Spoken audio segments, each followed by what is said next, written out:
اور جب تم نے ان مشرکوں سے اور جن کی یہ اللہ کے سوا عبادت کرتے ہیں ان سے کنارہ کر لیا ہے تو غار میں چل رہو، تمہارا پروردگار تمہارے لیے اپنی رحمت وسیع کر دے گا اور تمہارے کاموں میں آسانی کے سامان مہیا کرے گا۔ اور جب سورج نکلے تو تم دیکھو کہ دھوپ ان کے غار سے داہنی طرف سمٹ جائے، اور جب غروب ہو تو ان سے بائیں طرف کترا جائے، اور وہ اس غار کے کشادہ حصے میں تھے۔ یہ اللہ کی نشانیوں میں سے ہیں، جس کو اللہ ہدایت دے وہ ہدایت یاب ہے، اور جس کو گمراہ رہنے دے تو تم اس کے لیے کوئی دوست راہ بتانے والا نہ پاؤ گے۔ اور تم ان کے متعلق خیال کرو کہ وہ جاگ رہے ہیں حالانکہ وہ سوتے ہیں، اور ہم ان کو دائیں اور بائیں کروٹ بدلاتے تھے، اور ان کا کتا چوکھٹ پر دونوں ہاتھ پھیلائے ہوئے تھا۔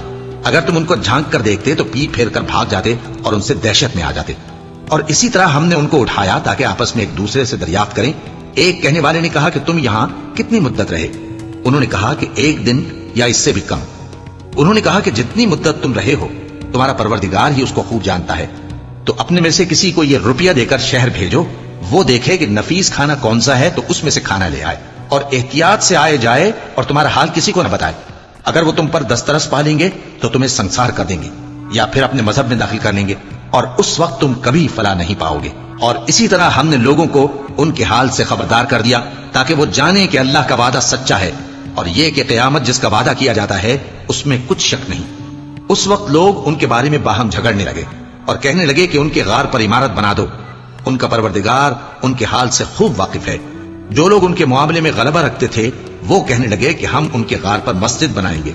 بعض لوگ اٹکل پچو کہیں گے کہ وہ 3 تھے اور چوتھا ان کا کتا تھا، اور بعض کہیں گے کہ وہ 5 تھے اور چھٹا ان کا کتا تھا، اور بعض کہیں گے کہ وہ 7 تھے اور 8واں ان کا کتا تھا۔ کہہ دو کہ میرا پروردگار ہی ان کے شمار سے خوب واقف ہے، ان کو جانتے بھی ہیں تو تھوڑے ہی لوگ جانتے ہیں۔ تو تم ان کے معاملے میں بحث نہ کرنا مگر سرسری سی بحث، اور نہ ان کے بارے میں ان میں سے کسی سے کچھ دریافت ہی کرنا۔